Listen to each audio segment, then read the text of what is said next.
20th Century Fox presents a home television premiere. What? You ready, Jack? I was born ready. He's an all-American hero. Who? Jack Burton.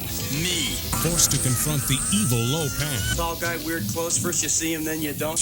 Master of the ancient powers of the mystical Orient. What's going on here? Is some kind of Magic. The darkest magic. And finds adventure, romance, and big trouble in Little China. We may be trapped. The comedy action adventure Big Trouble in Little China is coming to your home, and it's yours for the asking. So order now. God, is this really happening? Kurt Russell hits the screen in a fantastic adventure beyond reality. You make one move. John Carpenter's Big Trouble in Little China. Way to go, Jack. Don't miss this special advance presentation. Order now. Searching my past for the things that I've seen. Is it my life or just something I dream?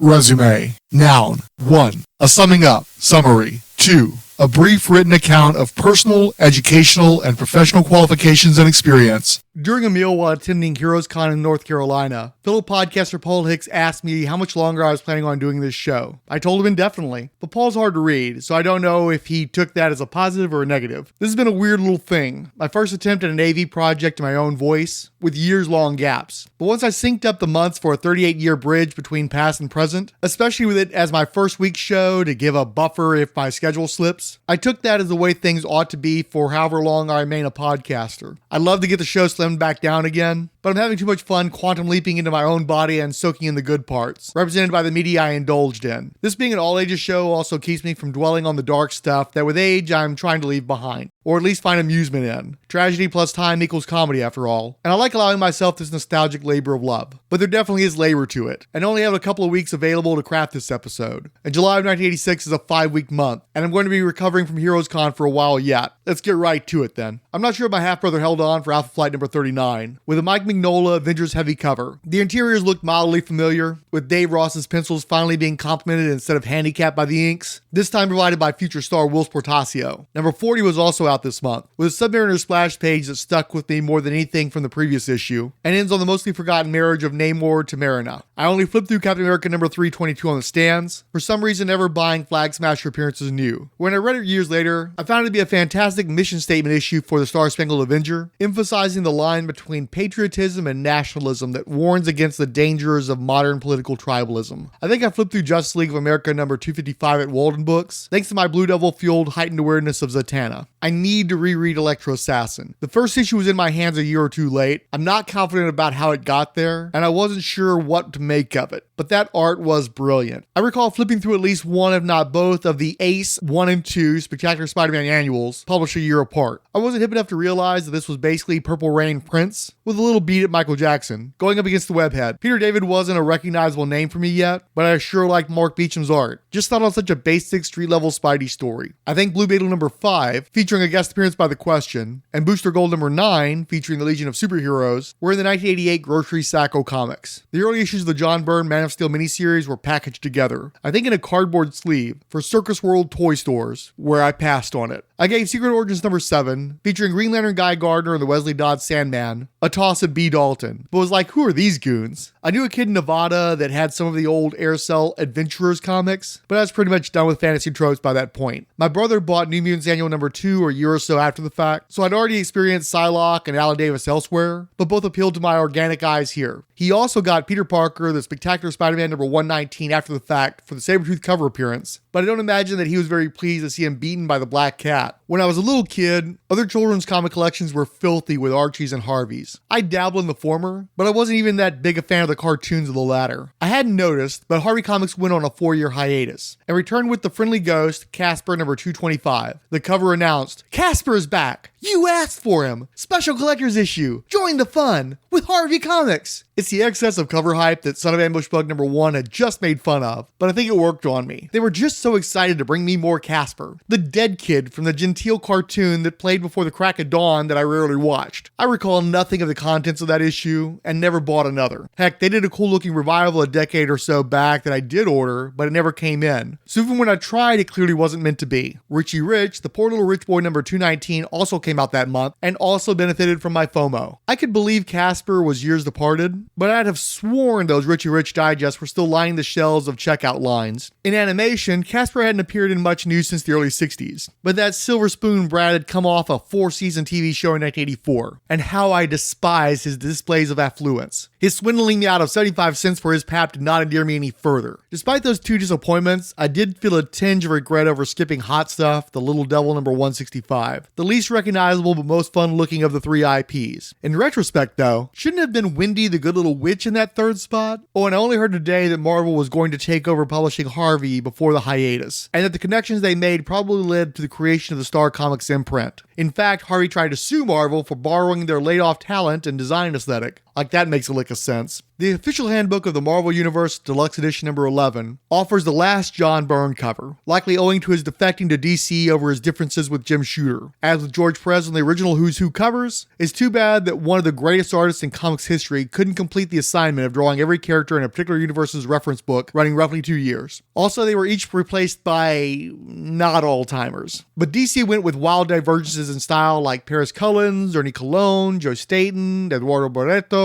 Kevin Maguire, and yes, John Byrne, with moonlighting editor Nick Giordano not offering the same steadying hand as Joseph Rubinstein. I give Marvel the edge on consistency. Appropriately enough, She-Hulk, Scarlet Witch, and Sasquatch are on the cover for Richard Rider to Sidewinder, and Byrne does each of their entries. Aside from Mike Mignola and Rocket Raccoon, the first half is blah, but then it kicks into high gear. Mike Zeck goes beyond with Sandman and Scarecrow, Mark Beecham elevates Scorpion, and Art Adams delivers on Cersei and Shadowcat. Paul Gulacy supposedly returns to Shang-Chi, but I think it might be misattributed because it looks more like period Kyle Baker to my eyes. Son of Ambush book number 4 likely came off the standout of 7-Eleven, but my memory gets fuzzy on the back half of this miniseries. Not helping is the fact that the vague semblance of a narrative muchly resolves within this issue. The book opens up with a 3-page parody of the Comics Journal. It also summarizes the miniseries to date. Argyle's Plan of Steel is thwarted by John Byrne's first refusal for usage of Superman elements in other books, and so the entire Orbiting Bureau satellite is literally blown up by DC's legal department. The Interferer's origin is revealed. He puts Erwin Schwab through the paces of a cycle of reboots, and then recedes from the core narrative. This is the last time the Bug's infernal nature as an escapee from hell is referenced. Combat Cheeks and his frontline medics get a mock cover and single-page strip, but it's pretty much run its course. This issue still has humorous intent, the next not so much.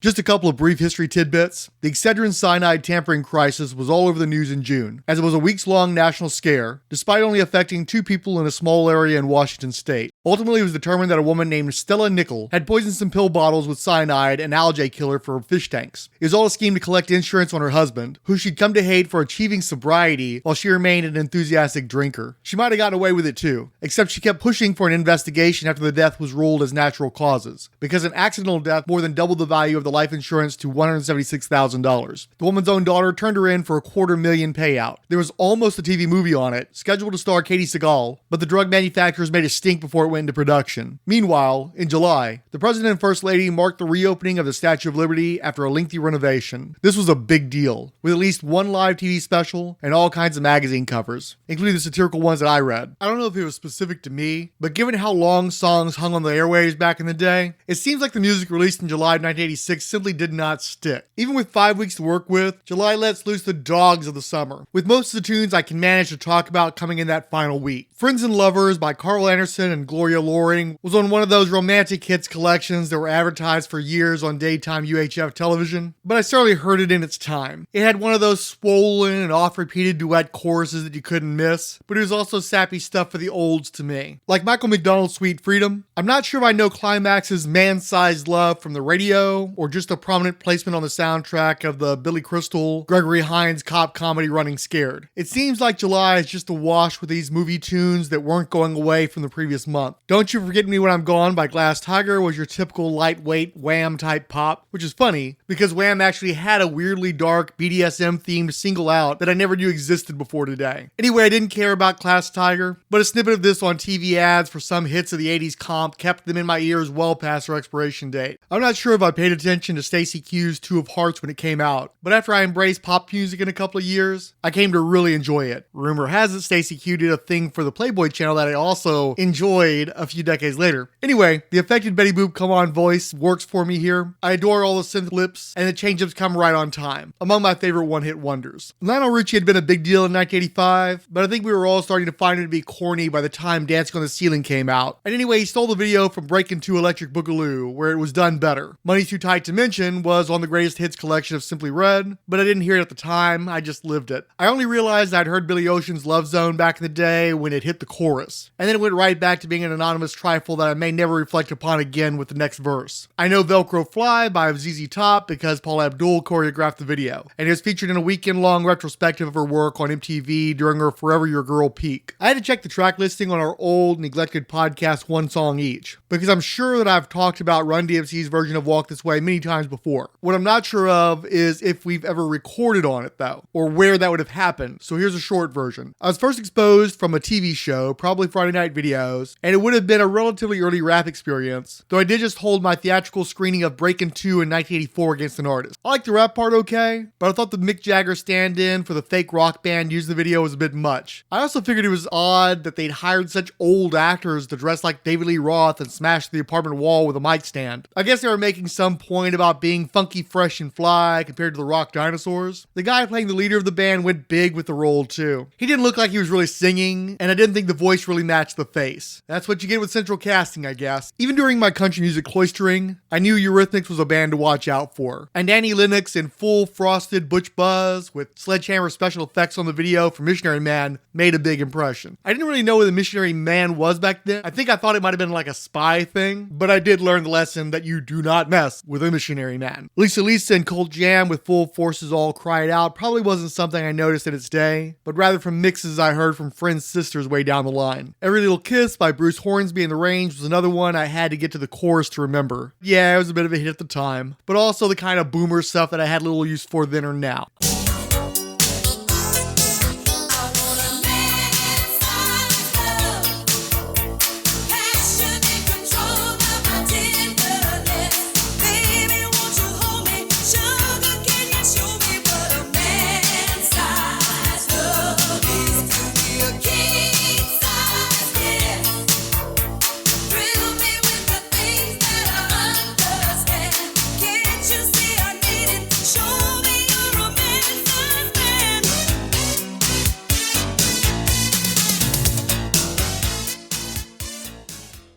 I'm sure someone in the family had a copy of G.I. Joe, A Real American Hero number 52, featuring an awkward Quick Kick versus Storm Shadow cover, and the ninja's reconciliation with Snake Eyes in the wake of his near-death experience. Also, Serpentor avoids an assassination plot against him to become a folk hero to the legions of Cobra, and the Joe team's operations are temporarily suspended in the wake of the Battle of Springfield. Adult me sees a lot going on here, but I think kid me was bored of all the talky talk. The Marvel Saga, the official history of the Marvel Universe number 11, once again covered by Keith Pollard, thinks telling the first adventure of today's X-Factor is a bigger selling point than it probably was. Likewise, a cover panel devoted to Molecule Man, hoping for a Secret Wars boost, so we get Magneto, a little gold armor Iron Man, Thor vs. Molto, Fantastic Four vs. Rama Tut, Human Torch vs. the Acrobat as fake Captain America, Giant Man, Hulk vs. Space Phantom, Hulk quits the Avengers, and Iron Man upgrades to the red and gold Ditko armor. Finally, two major revivals from World War II, a Nick Fury still capable of enjoying 3D glasses, and old Adolf himself as the hate monger, both in Fantastic Four. Ironically, I finally committed to buying the Uncanny X-Men with number 210, just as the John Romita Jr. run was ending, and the Mutant Massacre would serve as a peak before a steady decline in my interest in actually reading the book. But that's a few months off, and this grim cover of battered mutants daring you to, come on, mess with us, make our day, was more of a fever pitch moment. The silhouetted marauders were murdering muties and their allies, beginning with a Hellfire Club security officer and a rainbow-themed Morlock. Beyond those bookends, though, it was a pretty standard issue with a lot of setup. A closeted and incognito Dazzler was positioned to return in an upcoming issue. Rogue faced the bigoted peanut gallery at Macy's. Kitty Pryde had another argument against the prejudiced mob, but managed to not drop an N-bomb this time. Magneto questioned the threat posed by the mutant-busting exterminators, and a role offered within the inner circle while navigating Xavier's legacy as headmaster of the School for Gifted Youngsters. It was very ominous, and I lapped it up.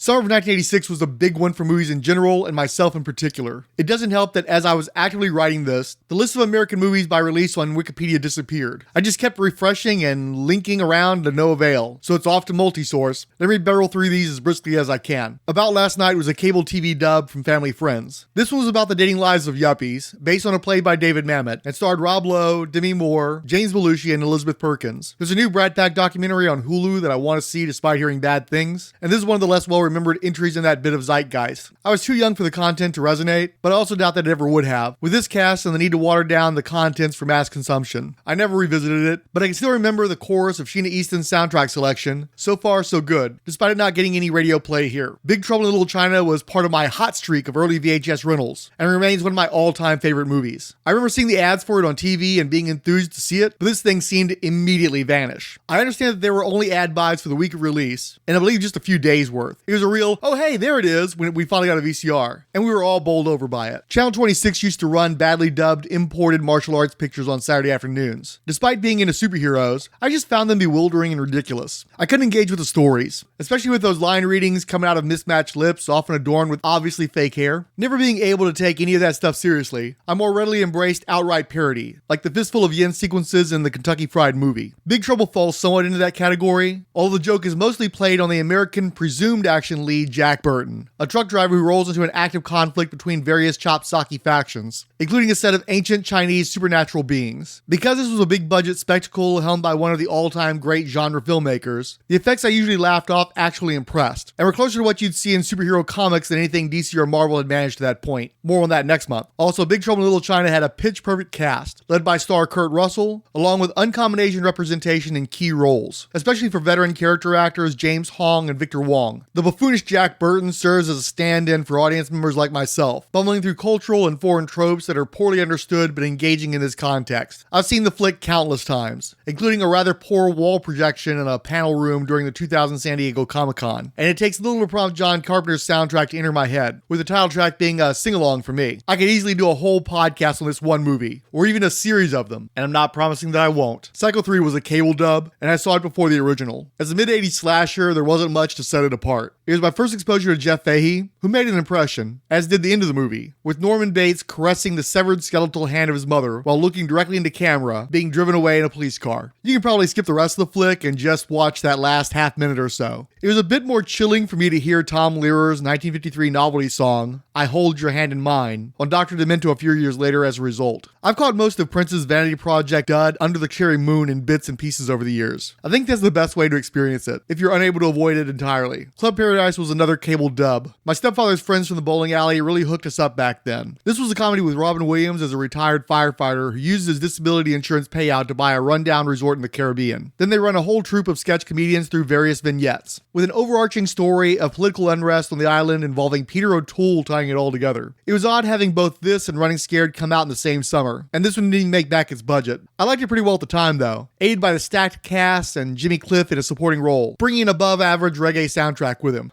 I saw Aliens with my stepfather at the theater. We liked it pretty well. I don't recall if Vamp was a rental or a VHS dub. I figure we'll do a podcast on that one when the 40th anniversary comes up. Haunted Honeymoon was yet another dub, Far From Welcome, with Dom DeLuise in drag and featuring Gilda Radner's last performance before passing from cancer. Everything about this was unfortunate. Once more under the dub was Maximum Overdrive. I believe still the only film directed by Stephen King. Not that he'd remember for all the nose candy. Actually, we saw this at the family friend's house on cable and revisited it on VHS. This is the one with Emilio Estevez where a bunch of rednecks get trapped in a diner after machines gain sentience from a cosmic cloud and tried to exterminate all of mankind. I mentioned the mountains of snow involved, right? You know this one is going to be dumb when the soda machine rocket fires cans at a middle school baseball game. And you'll know if you'll love it anyway if you cheer them on for having the stones to kill some of the players. Admittedly, it was a more innocent time for less innocent entertainments. From the AC/DC soundtrack to Lisa Simpson as the whiniest newlywed ever, to Pat Hingle trying to channel Rance Howard and Cool Hand Luke. This one is a gas if you can vibe with it. I'm not doing a 40th anniversary podcast to celebrate the semi with the Green Goblin face though. Flight of the Navigator was a dollar show attraction, about a kid who was taken by an alien spacecraft from the year 1978 to 1986. How that messes with his family, and then we go full E.T. with an armed military chasing a little boy with extraterrestrial flight advantages. Joey Kramer was no Henry Thomas. But it was a fun little adventure that only doubled its budget, and got some extra play as a Disney movie of the week. When I hear the word compliance, I still think of his robot pal on that. Finally, Nothing in Common, a boring dramedy about a father and son making amends at the end of life starring two comedians. Tom Hanks was still mostly the bosom buddies and splash guy, so I wasn't much keen on seeing him in this. The Honeymooners were still running in syndication against the 10 o'clock news, so I was a regular viewer, and Jackie Gleason had a late career revival after the success of the Smokey and the Bandit trilogy. This would be his final role, which wouldn't have been how I'd have chosen for him to check out.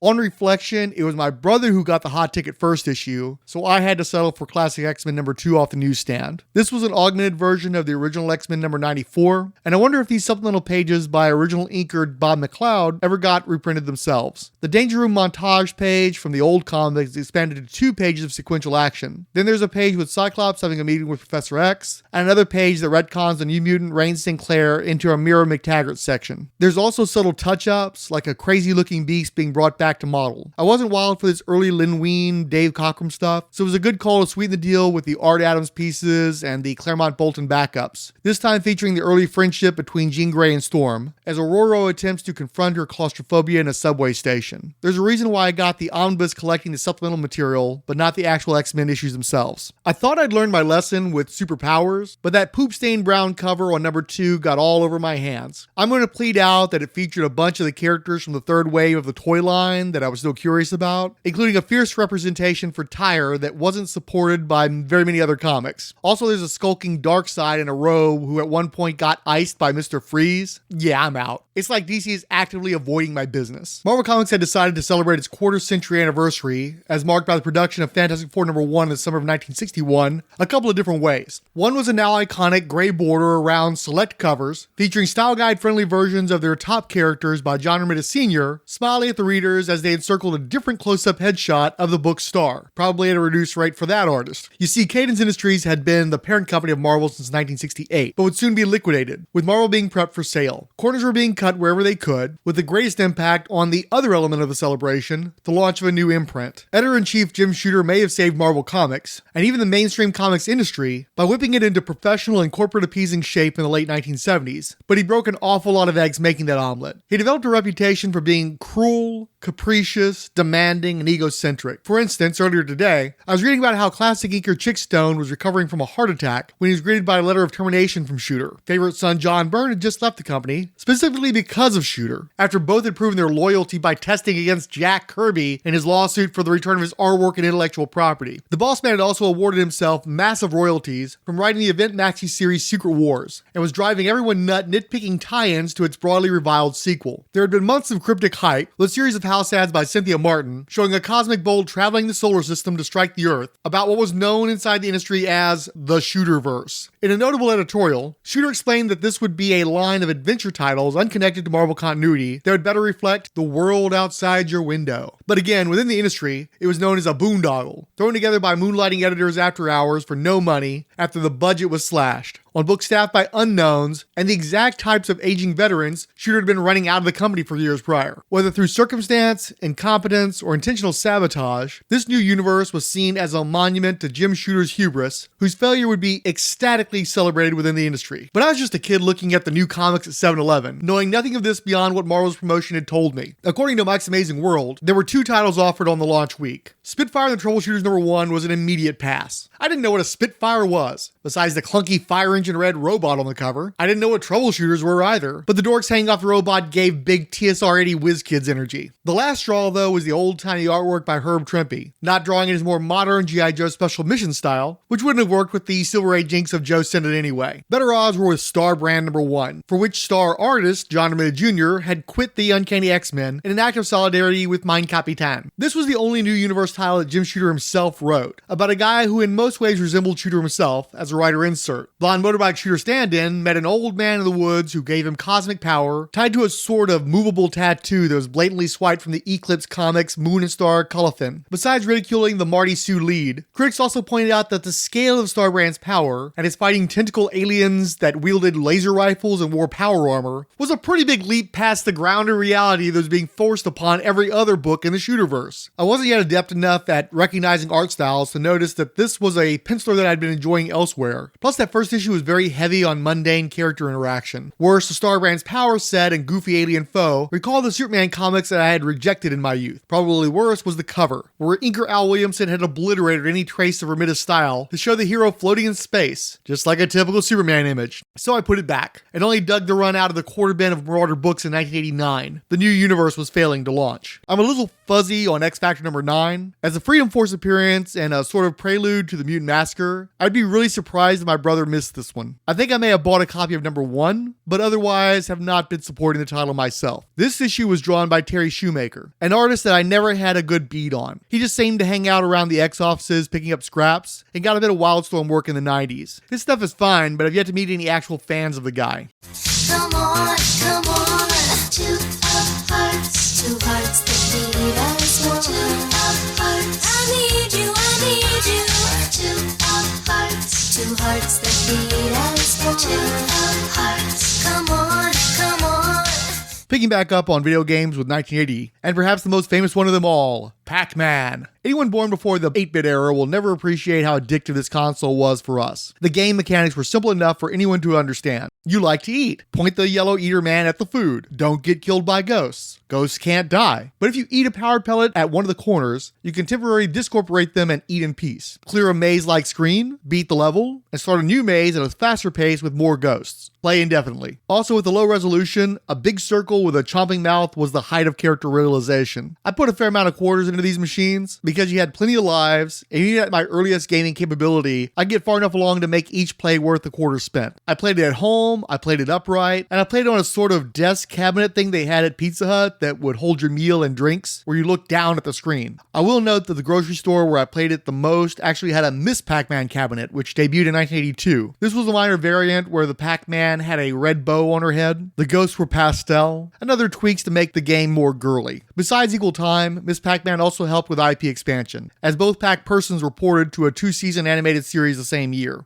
I think I played Crazy Climber at the arcade. You were a window washer who had to scale a skyscraper, and the gimmick was you had 2 joysticks, one to control each side of his body during the climb. I played Phoenix on occasion. That one had a lot of color. It was a space battle where you're a lone small craft trying to chip away at an enemy mothership who has her own attack craft which are launched to counter you. On the Atari home console, we played Battlezone, where you drove a hollow wireframe tank through mountainous terrain to engage other tanks. It was kind of boring and pretty ugly to look at today, but advanced graphics for the time. time. My stepfather got really into Missile Command, a Cold War game where you control a strategic defense initiative counter to enemy missiles targeting your bases. The goal was to precisely target a launch destination for counter missiles meant to intercept those incoming. You had to predict the trajectory of the enemy missiles, launch ahead of their arrival at the target point, and detonate with a blast radius that would knock out the enemy missile. Guess incorrectly, and your missile explodes harmlessly, while theirs whittles down your defense bunkers. It was pretty intense for what was essentially just a tiny cursor and a bunch of diagonal lines. In 1981, Williams Electronics released the stand-up cabinet Defender. I could have sworn that there was a version called Super Defender that I played a lot at the bowling alley. Was that the one where you're piloting a planet-side skyship fighting off an alien craft while picking up vulnerable citizens to fly to safety? I could swear that I've talked about Donkey Kong before, so I'll just briefly reiterate that it was an early favorite at the arcade that I was especially good at when home on our ColecoVision. I think Atari's came packaged with Pac-Man, and ColecoVision had Donkey Kong, and the latter wasn't released until the following year. I was also a big fan of Frogger, both at home and away. Plus, both Donkey Kong and Frogger had one-page promotional comic strips on the back of Marvel Comics. For the uninitiated, you're a frog trying to cross a busy multi-lane highway to get to a swamp, where you have to jump on the backs of turtles and fast-moving logs while evading alligators to land on a lily pad. Fast-paced, decent colors, good music. I dug it. Not so much Galaga, which was Space Invaders crossed with Phoenix. You're a lone ship confronted by swarms of insectoid warcraft. Too fast-paced and brutal for my liking. Tempest was similar in concept and intensity, but vastly different in execution.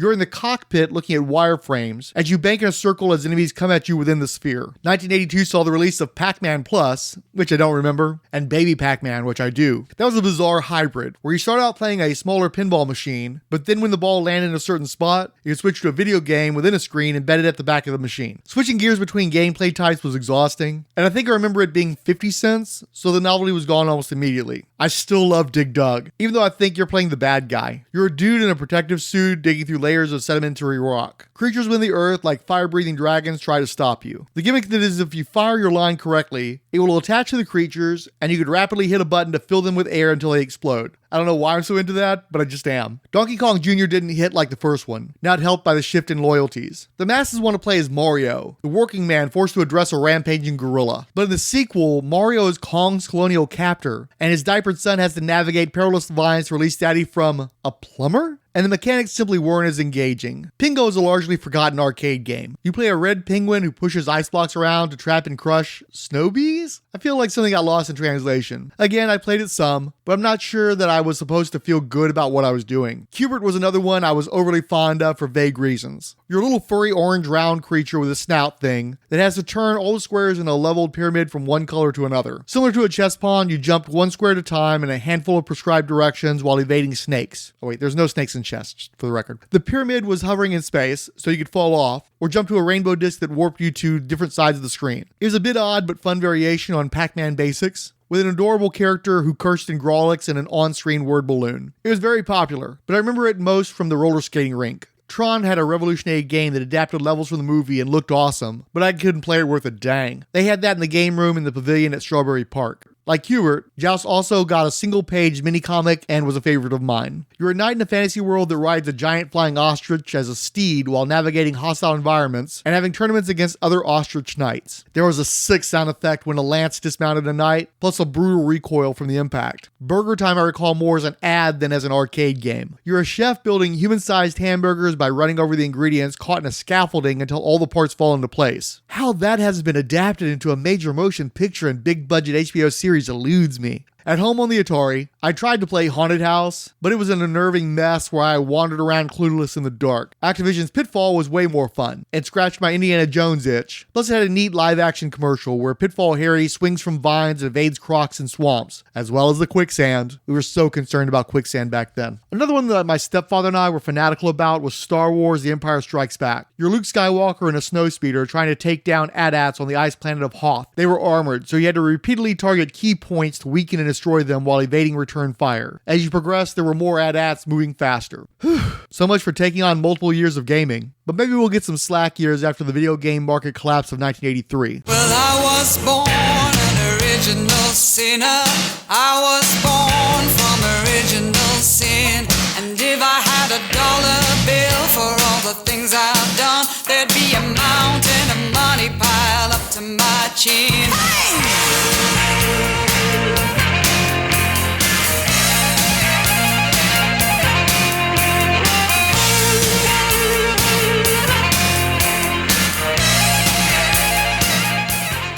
2 more new universe titles arrived for the 4th week of July. Night Mask number 1 was another pass. While the cover image well communicated that our hero was a teen who, with the help of his wheelchair-bound sister, could cast himself as a black leotarded sleepy time hero into dreams, it also looked like a Mad Magazine parody of something like Dreamscape. Once again, I didn't know what a night mask was, so the pun was lost on me, as was any appeal from the fey and unimaginative silhouette costume. Once again, writer Archie Goodwin had normal people in plain clothing talking way too much to overcome the generic fantasy ogre when it finally came time for battle. Tony Sammons was never a fanboy favorite, so having him inked by also unloved Brett Blevins is like a Vegemite and sardine sandwich. It was as if when Shooter stole the Star brand from Eclipse, he also tried to take their Marvel-like company-owned titles like The New Wave and Freedom Project. I only got a few of these out of the quarter bin. Cyforce number 1 finally broke the New U's unlucky streak. I can usually spot Kyle Baker's inks from a mile away, and there are traces here and there, but he exercised an uncommon fidelity to Mark Texeira's line that I approved of. I had encountered Tex on occasion over the years, but this was the book that finally got my full attention. Steve Perry's story was very indebted to Stephen King ESP-infused thrillers like Firestarter, Carrie, and The Dead Zone, though some of that may have been under the orders of co-creators Archie Goodwin and Walter Simonson. A rogue CIA agent uses his paranormal abilities to gather together 5 similarly gifted teenagers before they can be recruited or killed by various nefarious organizational entities. He's killed in the process, but his likeness is seen in a Gestalt being periodically generated by the kids' combined abilities. This Psyhawk was heavily indebted to the Infinity Man from Kirby's Forever People, and more recently the Phoenix from Gatchaman and the Lion Force Voltron. Cyforce wasn't the only contender for the slot of X-Men in the new universe, but as an X-Men fan, I thought it was off to a pretty good start in clinching the title. My half-brother's mother was adopted from Ireland, and he always made a big deal about those roots, so that may have contributed to his buying Web of Spider-Man number 20, with Peter Parker reporting on the IRA.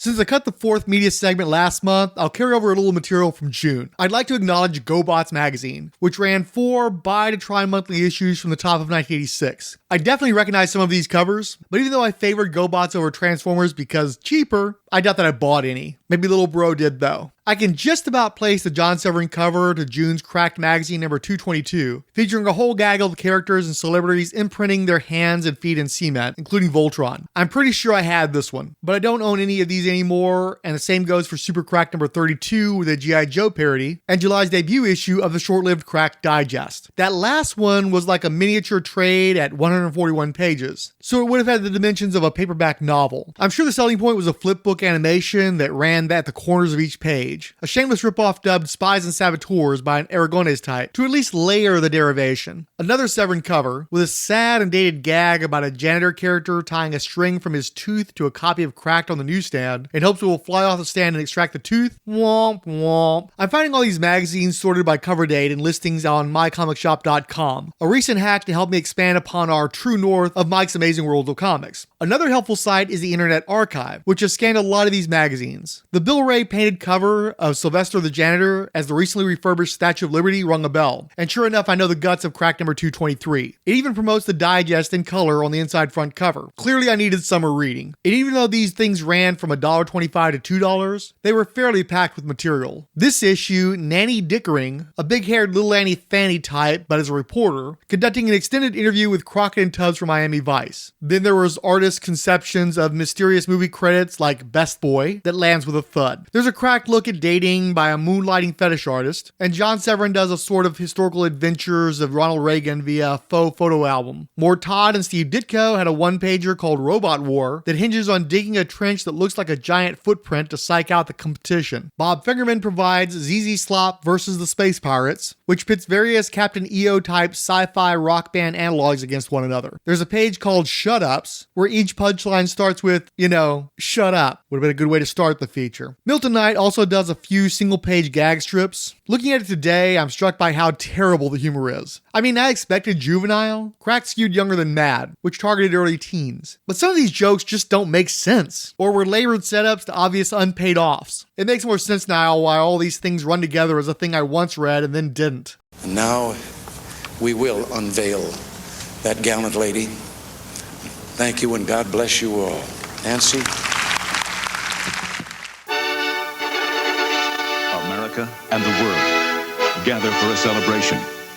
coming to this country's golden shores, to New York Harbor, to honor one of liberty's proudest symbols, the Statue of Liberty. Tonight it begins as ABC presents Liberty Weekend. Dark for the past 2 years, the Ladies' Torch will be relighted by the president, while in cities and towns around the nation, 20,000 new American citizens will be sworn in. Then the entertainment begins. Frank Sinatra, Shirley MacLaine, Neil Diamond, Gregory Peck, Elizabeth Taylor, Debbie Allen, Mikhail Baryshnikov, and more as the salute to Lady Liberty starts with a gala opening ceremonies.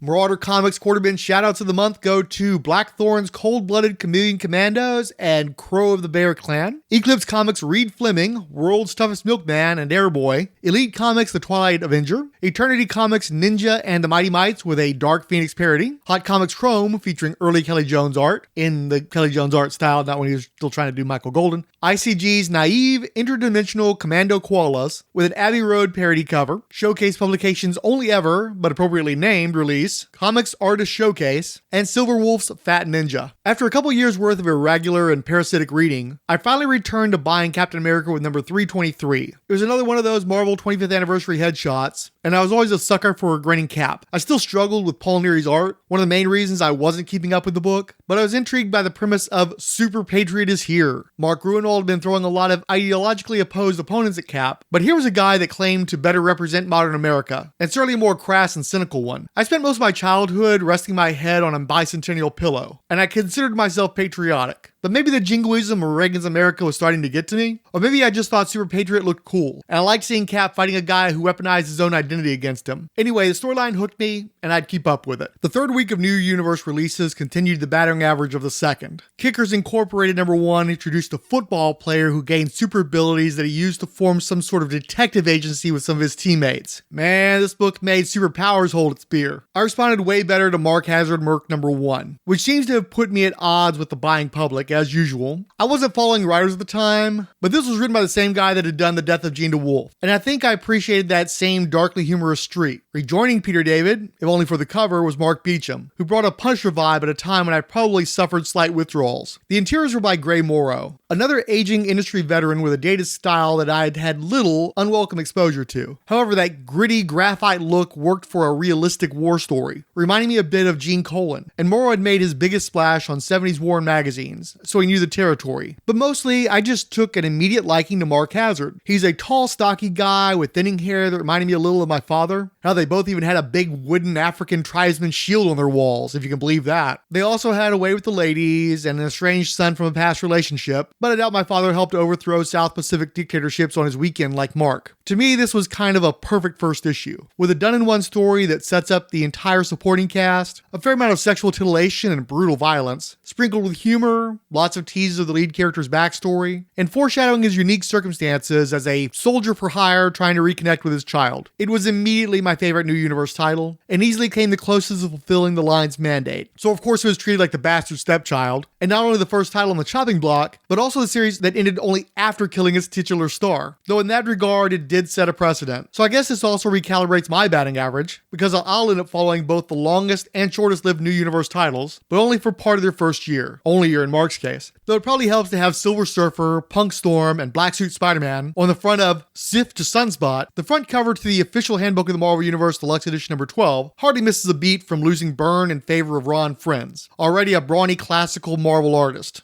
A tough Buscema-style Namor on the back cover couldn't hurt, though. This issue struggles through a lot of group entries, but we also get Michael Golden, Art Adams, and Paul Smith. Son of Ambush Bug number 5 also got double shipped this month. Plus, Keith Giffen had taken over the final issues of Hex, which might explain the 4 pages randomly drawn by Steve Bissett after the bug bit Keith's pencil in half. Actually, random describes everything this issue, including how I came to it. I think I missed this one on the newsstand, and I bought it new-ish off the rack of that baby comic shop inside the South Houston Antique Mall / flea market that we only occasionally visited. After repeating the opening gag of a magazine parody from last issue, this time for Comics Buyer's Guide, we follow Erwin Schwab's imprisonment and kangaroo court trial for contempt of comics, with Two-Face serving as both the defense attorney and the prosecutor. We didn't do meta in the mid-80s, but the subtext had devoured the text, with the Bug serving as a stand-in for Giffen as he indicts himself for his inability to do what the fans want, and DC's unwillingness to let him do what he wants. This issue is a thinly veiled, angry screed about how a character premised on being a Looney Tunes-style annoyance to Superman, who moves on to mocking the greater DC universe, has been denied access to anything related to DC Comics. Notoriously, no one wanted to allow their characters to appear in the upcoming funny Justice League relaunch, but Denny O'Neil took pity on the book and allowed the use of Batman in the early part of the run. After taking repeated jabs at the Superman office, it's telling that a Batman villain is the biggest get for this miniseries. We've forgotten about the Uh-Oh Squad. The government plot to use the suit's teleportation technology is abandoned in favor of a circular logic gag. Cheeks does a very on-the-nose DKR image, followed by an uninspired Elmer Fudd lift. We're doing the Ditko objectivism as Kafka again. There's a tangent in the prehistoric Gorilla City. It's just a bunch of non-sequiturs to fill out the page count. I know that the book was trying my patience now. There weren't really jokes to get, and the whole project seemed to sour. I think I saw the 6th issue on the sands, but lollygagged until it wasn't, and didn't complete the miniseries until I got it as a back issue from a shop in 1987.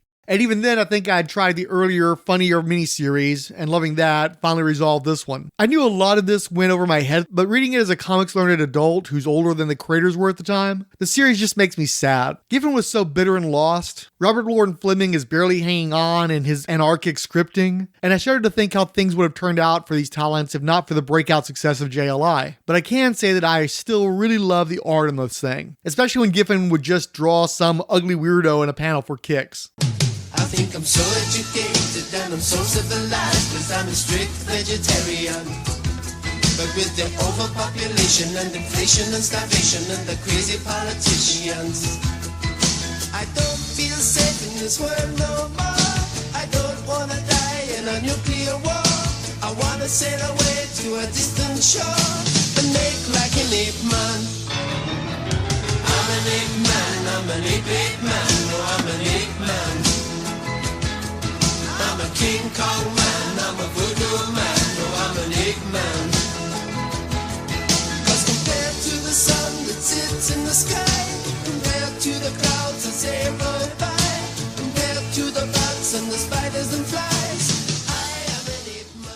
So who wants to steal our resume? Billet Spy Vinyl. Billy Hines, you added. That Captain America Annual? Is there a worse comic under a better cover? Particularly one by the same artist? So boring. I saw a documentary about Oregon Trail. Never on my radar, but a fascinating phenomenon. Chris at Bad Books for Beginners. Chris Dunford. Dave's Comic Heroes blog. Derek WC. Drone Force. Ed Moore. Gas. GNR. JB395. Illegal Machine, who added, The Dark Crystal is better than Labyrinth. That is not correct. David Bowie isn't in The Dark Crystal. I settle my case. I Was Joe Was. The Irredeemable Shag. JMT Productions. Julia Raul, who added, X-Men Classics is my jam. Lucretia Garcia. Luigi Franciscello. Monarch DeFay, Petros Gaspard, Pop Culture Affidavit, Siskoid, Superbound, Thirsty's New and Used, Twins Are Rising, Ward Hill Terry, and William Lang, or Lange. The preceding program is a non-profit fan production. Any copyrighted materials contained therein are believed borrowed under fair use with no copyright infringement intended. Please feel free to leave comments at Rolled Spine's Productions WordPress blog. You can also send us Twitter comments through the Rolled Spine Podcast Twitter. Thank you for listening. Searching my mind for some truths to reveal. What thoughts are fantasy? What memories real? Big trouble in Little China. Feel the wind rising, baby, like an evil dream. Ooh, we better run. Run it through the mystic night. Run it till they take us away. Take us away. Take us away. Big trouble in Little China. Got big trouble in Little China. Yeah.